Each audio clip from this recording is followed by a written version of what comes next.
the league, to be honest, does look back again, even though Barcelona bottled their chance today. But we have to look at the upcoming games for all those teams to see like which one has an actual chance, because Barcelona have a tough run of games upcoming.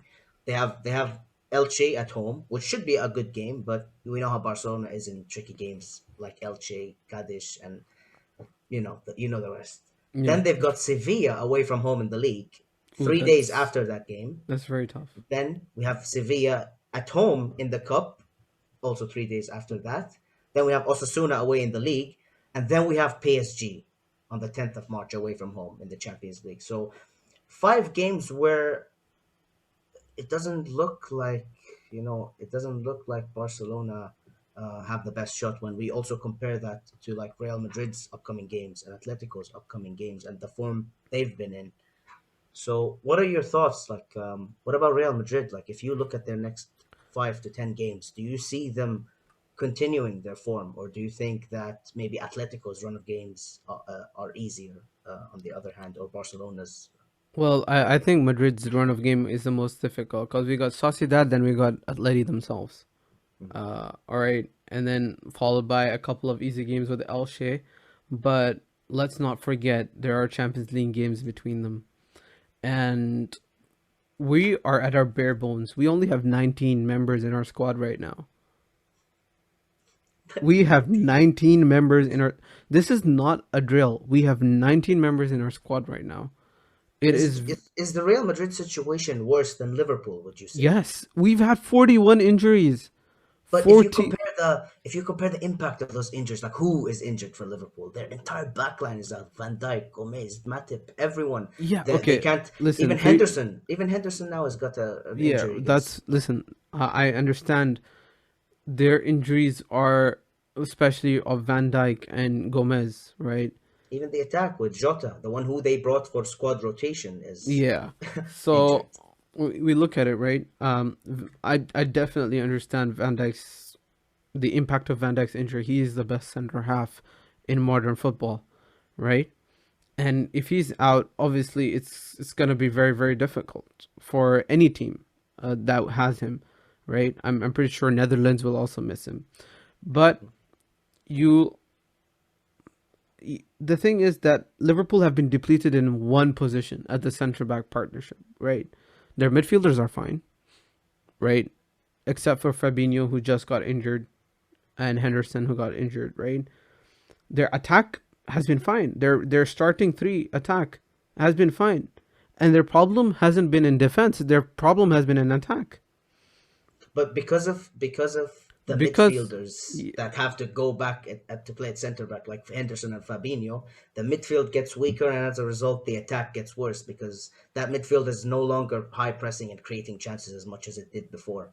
Because Hendo is not no longer yeah. there, Fabinho is no longer there, cutting and stopping All right, the. and for Madrid, we're cut from each position. Okay, we're still relying on a 36-year-old Cruz. 36-year-old Modric. Okay, Benzema's out, Hazard's out. Right, we're relying on a 20-year-old Vinicius and 25-year-old Asensio and the Dominican Republic legend Mariano Diaz to get us through. Now you compared that front three to Liverpool's. Who comes out on top? That Now, front now that you've mentioned the names, refresh the names in my head. we're literally our starting lineup right now in the front three is Asensio, Mariano Diaz, and Vinicius Junior. That's a horrible attack, to be honest. The attack The can fact that we even get goals is amazing. You know who's our second top exactly scorer? who. Casemiro, our defensive midfielder. I figured he's He's got scored a five lot goals. of he's He's scored a lot second of top crucial scorer goals with this season. 5 goals. Yes, the situation is very very How are you dark winning indeed. games? How are you winning games with that? You Like know, we that's before Carvajal just came 2 weeks back. I think he was injured again. Uh, our starting right back was Lucas Vasquez because both Odriozola and both what's it called Hakimi. not Hakimi Carvajal Hakimi is Mm. not in Madrid right now. No, so I thought you were saying Yeah, Odriozola got Odriozola, loaned and yeah, Hakimi got sold. Odriozola and Carvajal both are injured. Were injured. We had what's that called? Um, Vasquez. Vasquez starting at right back. At left back, Marcelo and Mendy both were injured, and people were like, "Oh, maybe we need to buy back Regulon." You know, it's been that kind of a situation. Ramos has been out for like a couple of months. He's been very, very injury prone. He's on a long term knee surgery now that he had been postponing for a year, right? Oh wow. Just because at that time he thought like, we could win something, and we did, and he was playing through pain, and he's towards the end of his career. There's a lot going on. He wants to take care after himself, and this is probably the only time he could get that surgery. We don't have a reliable partner with Rafa Varane. Varane himself has been out. Casemiro himself has been out. Fede Valverde is out. He's been out for ages, right? We're literally playing Bare bones. half our starting lineup. Not even half, less than half. I understand Liverpool's problem. I'm not saying that they don't have issues. That I think they're worse off in many ways. I think the centre back pairing that they had was immense for them because it's their two first choice centre backs. For us, we at least have Varane, right? For them, they still have both of their centre backs. Actually, even their first choice backup, Matip, he's out as well. Fabinho, he's out as well. That position is just cursed. They should just play with four right backs, I think. Yeah. It is, and it affects the fullbacks who were performing great Yes, last season it because does. they usually receive the Yeah, cover. it But definitely does. But the situations aren't comparable in many ways. Um, Liverpool have one way of playing, that intense football. They haven't adopted. They still want to play that same type of football whilst having those key members injured. Right? We've gone from playing like Real Madrid to playing like Osasuna, like playing like Huesca, and it's worked. We've gotten the points, right? How did we win yesterday? A cross and a goal, right? A free kick, cross and a goal. How? Because that's how we created most chances. Sometimes you just have to play your strengths when you don't have your players, right? It's equivalent of smaller teams trying to play out the back. If you don't have the quality, why are you trying to play tiki taka like Barcelona in 2011? Just boot it up if that's what you can do. If that's I hate how every time we want to compare, like say a team has been playing good, we have to say Barcelona 2011. You can't just say Barcelona now. I mean, we haven't been able to serve Barcelona for a good 8 years, so No, come on, okay, 2015. Enrique Barcelona. Come on, you can't hate. Yeah, actually, that was probably one of my most favorite Barcelonas, personally. No, that was enjoyable to see, Yeah, refreshing as well. the MSN, that was something. The good old days, man. Yeah, but also we're ourselves to blame a bit as well at Madrid. We sold Jovic. Oh, well, we loaned him out. We loaned out Odegaard, right? That was another person that could play that Modric role. And now we got Fede Valverde out. Casemiro's been in and out as well. Marcelo's been injured for the longest time, so we have Mendy and whatnot. We've actually been playing our youth prospects a lot, right? We've been bringing on Arribas and this other guy who's barely played, and I can't remember his name. He's got a very funny name, a very non-Spanish name. Marvelous, Oh, I have no idea what you're talking about. Marvel something. Yeah, he's got a very interesting name as well. So it's been in and out for us. I think the best chance for us is we need more of a clear out than anyone else. Hmm, We need interesting. we need Who the would you likes.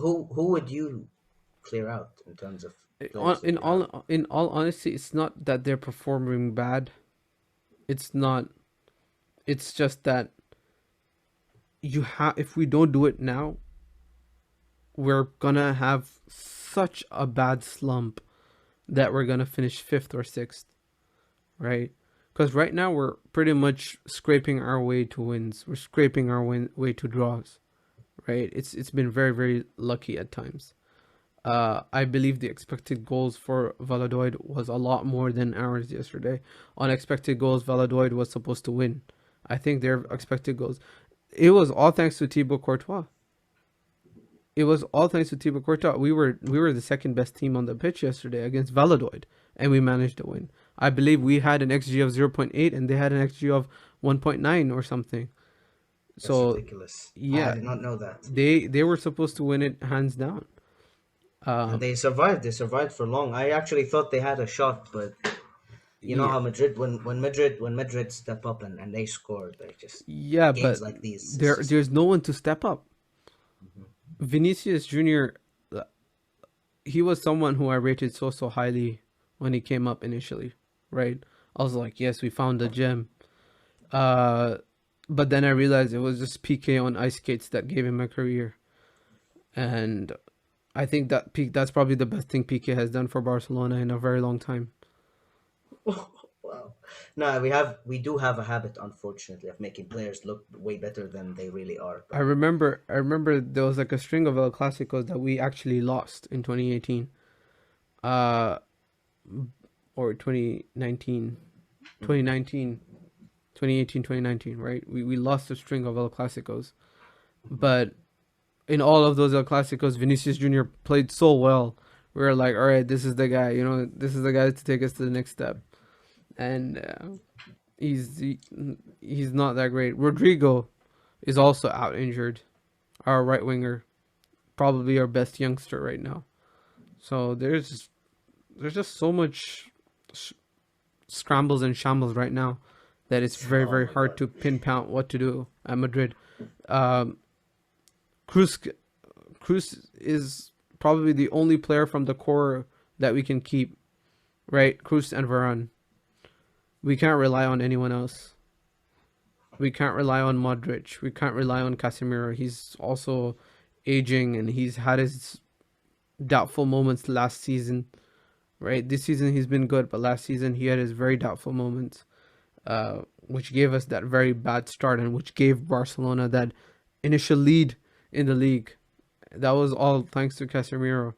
Ramos, no one knows about his contract situation. He's probably, in my eyes, he's probably the greatest center back of all time, and he's no one knows what's gonna happen with him. Uh, I don't know if he's gonna leave on a free. I don't know if we're gonna be able to keep him. But even if we do keep him for another 2 years, you know, do you really want to rely on a 35-year-old to save your butt every single time? What does that tell you about a club? What does that tell you about your sporting project? Where do you think you're going with that then, right? So we can't be like Barcelona and give PK a lifelong contract and play him until he's 40. There's a lot of these things, right? yeah. And I Benzema guess and I guess and I is guess it's not the just it's guy. just it's tough. It's tough for like fans and it's tough for clubs to just get rid of certain players that have done so much for the Yeah, club. you have It's sentimental. tough, but Yeah, you're sentimental towards them. Like, do I want Benzema to be like left out? Like, do I want him to be sold? A part of me, like, when I watch him play, right, when he every time he scores, I'm like, yes, Karim, like, my Algerian, like, this is the guy. He's done everything, and but then he misses so many sitters. He's so slow now. He's 32. Like, yeah, like, how long can you hold on to that? If you don't cut it off now, you'll never be able to. And if you're never going to be able to, then you end up being a retirement home. And you just bring your club standards so low. We need a refresh in our front four. It's been way too long since we've gotten a star player that's actually played. Hazard was a flop of a signing, which hurt so bad because he cost 100 million and he's just given nothing. He's given nothing. I love the guy. I'm sure he's a very nice guy to talk to. He sounds very cool and whatnot. But yeah, if you can't produce for the club, then there's like bare points what you can do with a player. no, true. But and it's also sad because like the player that Hazard was before he came to Madrid, like there was no Yeah, reason for him to fail at Real Madrid. coming from where he came from, the way he was playing, the way he was leading Chelsea. He was a fun player to watch, honestly. Like he was one of those Definitely. players where you're like, okay, Chelsea's playing today. Let me tune in to see how Hazard does today. He's one of Yeah. those players where you always want to tune in to see like what they've done this week, you know. And it's unfortunate seeing him for 2 years struggle like this at Real Madrid. I did not expect it. Would I say I am sad? Obviously, I'd say no, because if he was performing, you guys would be in a much better position. Yeah, So for I'm glad sure, that for he isn't. sure. But I don't feel happy that he gets injured week in and week out. It must Yeah. feel frustrating. And we've had that with Dembele for the past Dembele, right? two, three Yeah. years. Comes back, gives us a little bit of hope, links up, we play better with him on the pitch, and then he gets injured for another Injured four again. months. And it's a soul crushing like There problem. was like of late, right? Especially after Messi's aged. Uh, there was a time where I was terrified when Messi would dribble with the ball, right? But when you guys signed Dembele, that shifted. I was terrified every time Dembele got the ball. Hmm. Him running at players is very, very dangerous. That's another thing. He doesn't know what to do with it when he gets past the player, right? That's another thing. He like the defender doesn't know what he's gonna do, but Dembele doesn't even know what he's gonna do. Even He's that Dembele, unpredictable. but he's so unpredictable, and he gets through, and he gets through the. That's all great, but then Yeah. uh, his injury record's just been so sad. But I still think he's young, right? He's 23. He still has a whole career in front of him. There's no point letting him go. You can take Yeah. care of him. Give him a season off just to train him. Anything. You can still have 5, 6 wonderful seasons with him. No, of Hazard's course. He 30. Yeah. Dembele has that advantage over Hazard that he's Yeah, younger and he has a Hazard's chance. 30, Yeah. right? You don't have the same thing with Hazard. I would, with all due respect for Hazard himself as well, right? I would sell him back. There are reports that Chelsea want him back for 40 million. I would take it. Why not? There's he's not giving us anything right now. He's on a huge salary. Selling him back for 40 million will increase salary cap for us. Maybe we'll be able to sign Mbappe, right? Again, it's the millions of dollars in salary is also saved up. Plus, I thought Madrid were in a much better position when it comes to signing players, since you guys did not make any signings in the last three transfer windows. it's because of the stadium.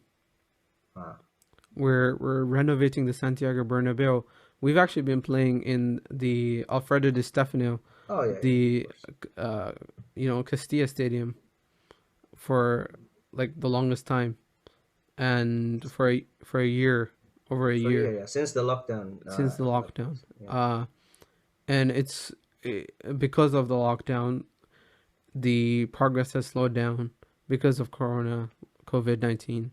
The progress has slowed down, so we're probably gonna be playing here for longer, and even after the stadium's completed, until the fans come back, we're still gonna feel the repercussions, because the money from gateway revenue, from sponsorship ads and everything, until that starts flowing in, there's not a lot to be done. But we're a lot less in debt compared to Barcelona.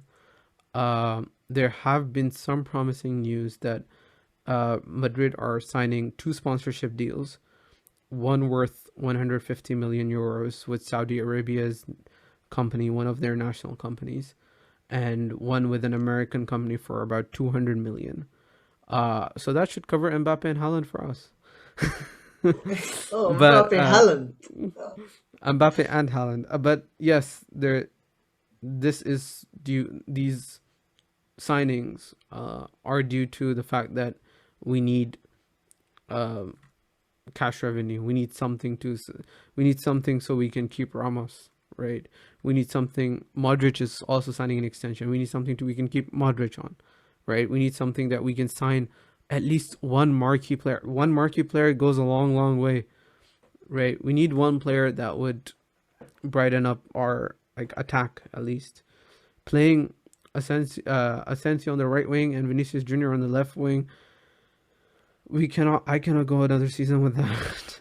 I cannot go another season with Vinicius Junior just running into players. That guy needs to be loaned out. That guy needs to get more practice. I'd rather bring Kubo in. He's a much better player. No, I agree. Kubo was amazing for Mallorca last year. If it Eh, wasn't for them being actually poor and getting relegated, he was He actually was doing really well. America's best player. I remember when he played against us in the last stretch of games towards the end of season. He had us on toast. He had Ramos on toast. He had everyone on toast. He was sending Cruz to back to Bayern. He had Cruz. Cruz got a yellow card. He could have gotten sent off that game. Uh, and he got a yellow card on his second tactical foul because he couldn't contain him. Kubo was that good. And everyone that watched that game was like, wow, my club should sign this. My club should sign this guy. He was quality. I thought Madrid would what is it, bring him back this season, give him a shot in the club, but they've loaned him again, it seems. But It's his loan is also to do with the fact that in Spain, in Spanish football, you're only allowed five non-EU oh yeah, players, right? And since he's not an EU, and I think he's Japanese, right? yeah, yeah. And in Japan, you can't hold a dual passport. Oh, So unlike Brazilians, unlike other countries, they can hold dual national. So like after 4 years, after 5 years, they become eligible for the Spanish passport. So then they become EU players, right? Like Marcelo, he has a Spanish passport. Casemiro, Messi, yeah, Messi as well. Messi has a Spanish passport. Like all these South American players that play in Spain for a long enough time become eligible for Spanish passports. So they come off that quota, right? However, Kubo, he will either have to give up his Japanese nationality completely to take the Spanish passport, and I don't think he'll do that because uh, he wants to represent Japan, and those guys are very, very fond of their culture, very fond of their heritage, right? So I don't see Kubo doing that, which may be a obstacle for him to shine for Madrid in the future. Because if he's not willing to do that, or unless some miraculously he gets a, you know, an exception to hold two passports, or somehow he gives one up to get the other. So it's a choice between basically giving up his nationality or playing to absolute ridiculous standards to the point where Madrid would be willing to give him one of those five spots Yeah, on the team. definitely. Not a But good like position to be in. it's these ridiculous standards aren't that high right now. Like you look at who we have on those spots, right? We have Fede Valverde, understandable. He's a great, great guy. I don't think he's very, very instrumental. But the other, we have Vinicius Jr., we have Rodrigo, right? We have these guys that are holding those spots right now. These guys, like, I mean, I know there's a lot of love for Vinicius for some reason at Madrid. There's just a lot of it's a Florentino Perez backed project. It's just that the thought that maybe this guy's the next Neymar, but it's not that. He was virtually unknown before we signed him. Neymar was loud and proud, and like everyone knew of him. Everyone was speculating, or people were like tuning into the Brazilian league to play with him on FIFA. And He even though it was the Brazilian league, Neymar's numbers back then were ridiculous for his age. That's Yeah, it why was as they were well. ridiculous, and it wasn't the same with uh, Vinicius. It wasn't the same with Rodrigo. It wasn't the same with Rainier. Like I don't like it's become a running joke right now. Someone posted Mbappe's ultimate team card Oh, and photoshopped the France flag for a Brazil flag and tagged Real Madrid. That this is now this guy, this Brazilian prospect is someone who you should sign. Uh, which is costing us at this rate because we've spent over 120 million on these Brazilian youngsters over 3 years, which could easily land you one Haaland, who would give you more productivity. true, true. But at the same time, Vinicius did show promise, and the fact that Hazard has been injured for that long, which meant that you guys got to stick with Yeah, Vinicius more. That's also one of the fact that Madrid fans are trying to back him because I've supported him for that long. I can't quit at this point. I think it's gotten to that point, but it's just that he needs to know how to finish, man. Because in it's not certain only games, that. he yeah. Yeah, he was meant to be the understudy, right? He wasn't meant to be the starter. He was meant to be the understudy to Hazard. Hazard was supposed to be the guy that shows him the ropes, right? Maybe in some games he gets like subbed off at 60 minutes. Vinicius comes on and runs at tired legs for 30 minutes and gets the like light. I think he's the youngest or second youngest player to play this many minutes for Real Madrid. I think it was like a number. He's broken all sorts of record for young players, more than Varane, who we started playing at 19, more than Iker, who we started playing at 18, who was a goalkeeper, and they tend to get so many minutes, right? More than Raul. So he's actually one of the players that's played the most minutes ever at this age at Real Madrid history, which just shows you that either he's been giving too much too soon, all right, or either he's just filling boots that are too big for him right now, and we need to be patient with him. No, fair points you made. I think I agree with the latter one. I think for Vinicius, it might also be the players around him and the way he connects with them as well. He doesn't know exactly what is Vinicius's role in this team. Like he's not going to be their goal scorer. He's supposed to be that electric outlet that keeps that is a Yeah, headache for the fullbacks and creates the chances for the opposition, for the strikers. But he hasn't been that way as well. Like he's had a few games, especially against Barcelona, where he was a constant headache on that left side. But it's always that end product that lacks with him, and his decision making is very, very suspectable a lot of the time. it's very questionable. Sometimes he would just get through. He would run past the fullback and he would pass back to Mendy when Benzema's in the box or Cruz is making that Yeah. run in the back. So and at times it's very frustrating as a fan to watch him. But then again, going on to the point where we started off the podcast with, it's frustrating, right? Players are making these mistakes, but it's the same players that are turning up on the clean sheet, on the starting 11, on the starting sheet, and they repeat those mistakes. It's not a coincidence, right? Something's gotta give. With us, okay, I understand we don't have a secondary outlet to go to. It's him or no one, because we have no one else to play there. But we do. We do. It's Pjanic can play instead of Busquets. Mingueza Araujo should be playing ahead of Langley. Uh, we do have the And also options. Mingueza, right? Like I Mhm. think he's a great outlet too.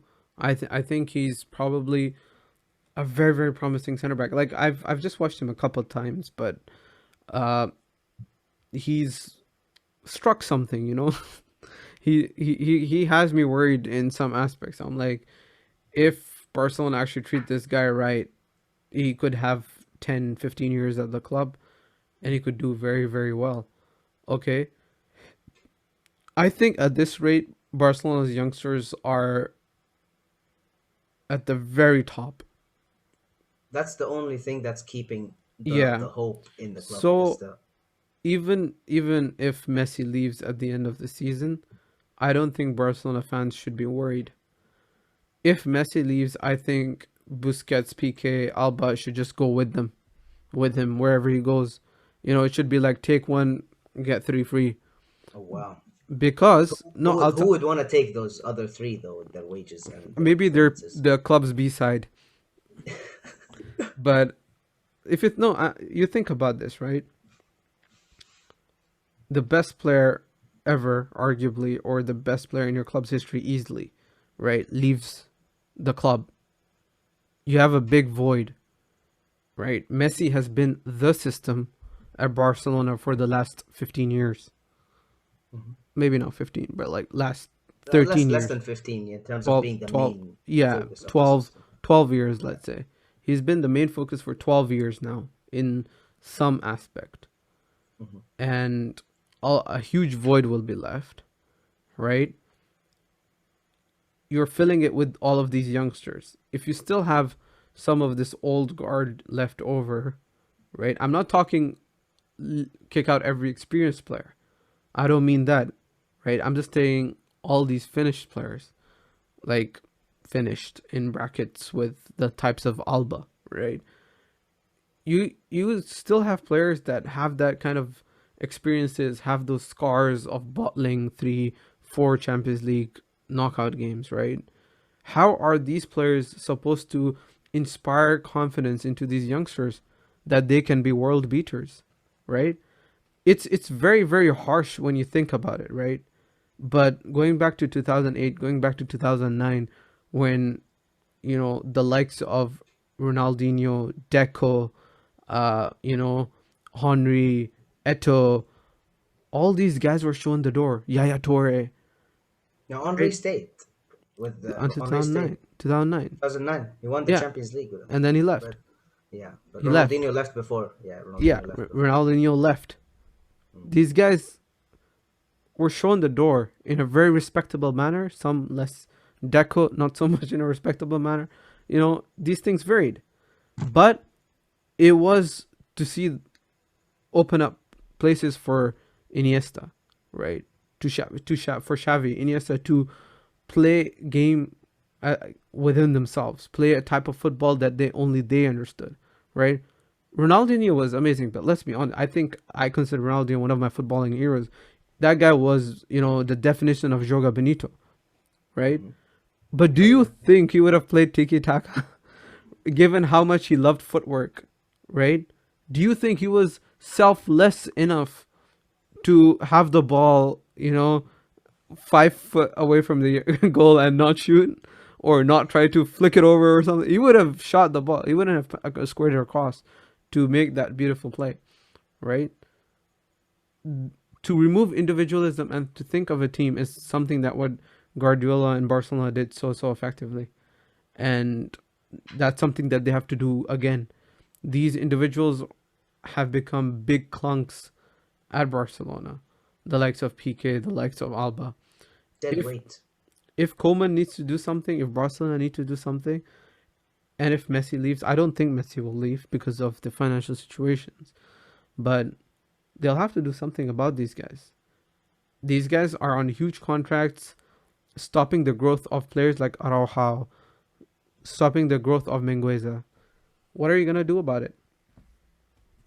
No, they have to leave. The core has to leave, and it's good that you mentioned that 2008 transitional period that Barcelona had and the stature of players that they had to get rid of, because that's what we need at this moment. We need to get rid of the PKs, the Busquets, the Alba, all of these players who've been through the embarrassments that we've been dealing with the Yeah, last few years. And to like you get rid said, of those scars. yeah, yeah, exactly, and that's a good point that you've made because that is true. Like, how is a guy like Pedri or Araujo or Mingueza supposed to look at a guy like Pique or Busquets and Alba in a game where they're losing and feel inspiration to come back or fight for the game when he knows that, wait, hold a minute, you guys have been slapped by Roma, Liverpool, Bayern 3 years in a row. Like, who are you to tell me to like, for example, when we saw the game against PSG with Pique screaming at Griezmann and the foul language that was Yeah, present in that moment, and it was moments like this where Barcelona were drawing in the game, and that stuff happens. Pique and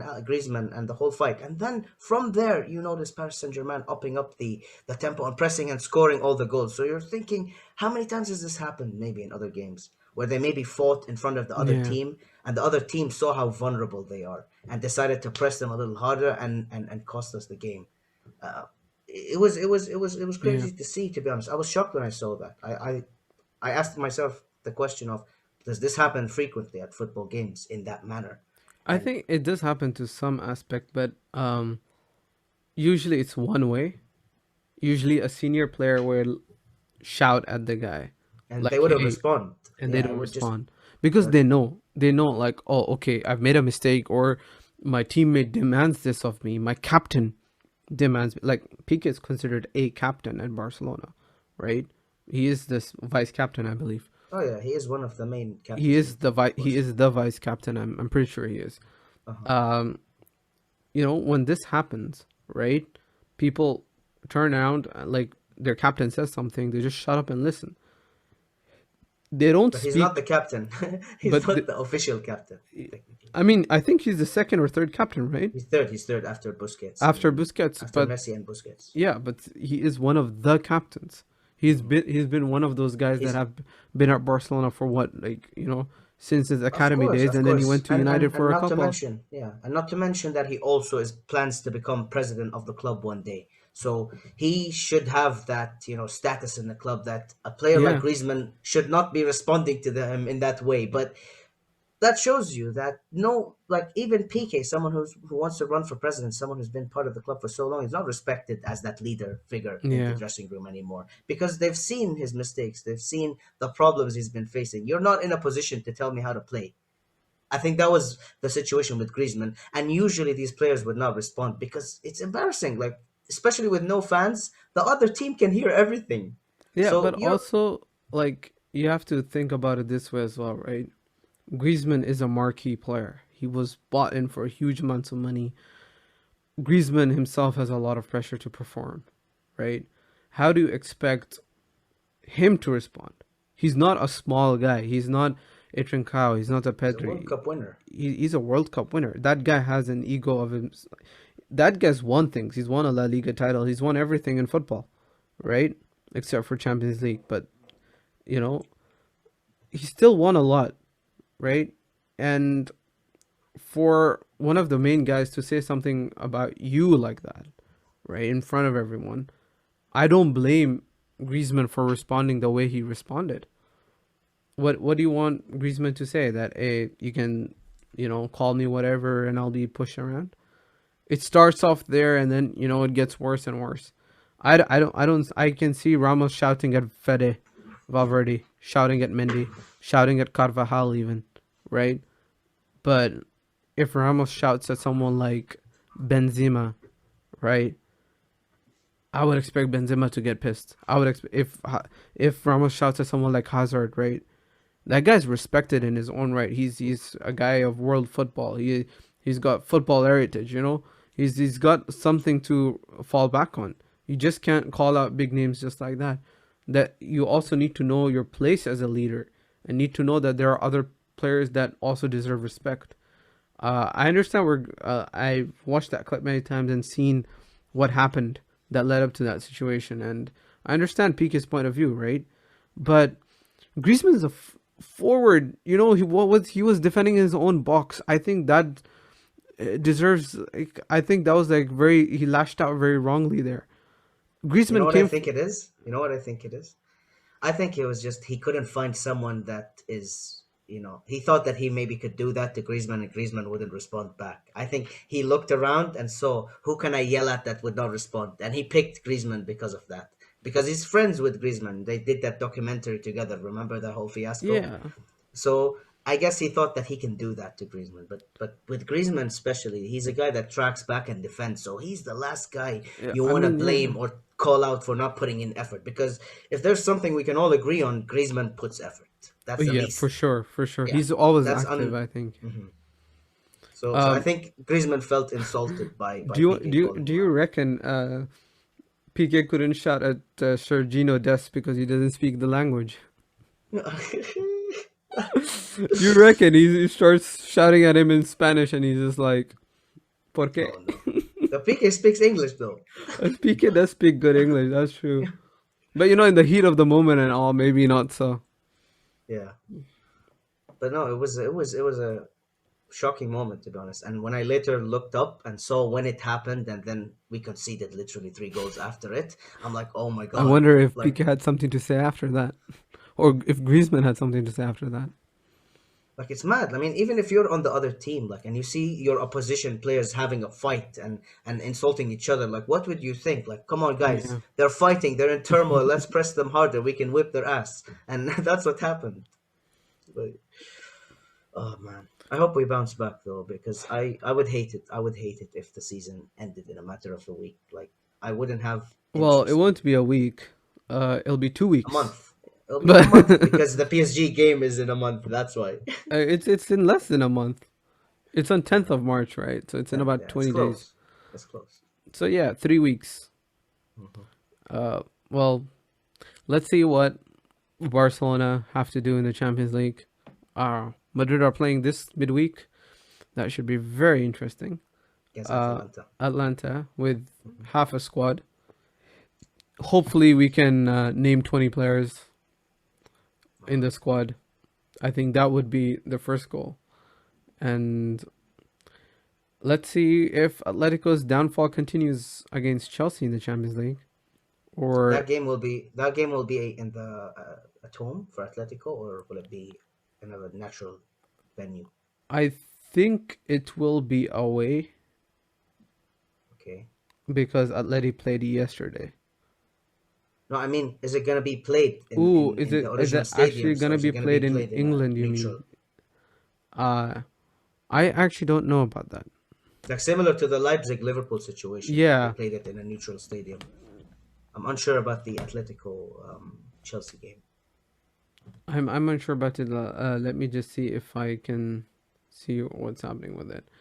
Atleti, it's gonna be in a neutral stadium Oh, in Arena Nacional, where is that? Is that where is that? I have no idea where Arena Nacional is, but it's Atleti's home game. Oh, that's advantage for Chelsea though. Lucky them, I guess. Yeah, I guess so. But you know, Atleti have four players injured or suspended. They've got Herrera out, who's been immense. Jimenez out as well. Carrasco out as well. All these three guys are out for injury. Trippier is suspended, so they'll be playing with a weakened Chelsea side. But at the same time, Chelsea also have Silva out, Thiago Silva out for injury, and Havertz is also doubtful. Hmm. So it's going to be a very interesting matchup, and it'll be very interesting to see the result of that affecting Atleti's La Liga performances, just as it's done to Barcelona, and similarly for Madrid as well. If they manage to scrape another win against Atlanta or get a good result, I think that would bode well for them in the league as well. True. I hope so. I hope we get exciting football for the upcoming few weeks, because it could go horribly for Barca. It really could go horribly, and I don't want that to happen. I want to keep watching the team until the end of the season. End I of the don't want to season. have to be in March thinking, oh, the season is over. Like, why should I even bother anymore? But yeah, I can't wait until the elections as well. That's another thing I'm excited for. I wish it happened in January. And whoever is responsible for that election, for the elections getting pushed back, they shouldn't be in the elections. That's all I have to say. Okay, those are some internal political matters that only the Belgrana and their fans understand, not us at the Two Halves podcast. And on that note, thank you everyone for tuning in to all of these small clips that will be made of this very long podcast. And don't forget to like and subscribe, and let us know what you think of this in the comments below. And until next time, we'll see you in the next half.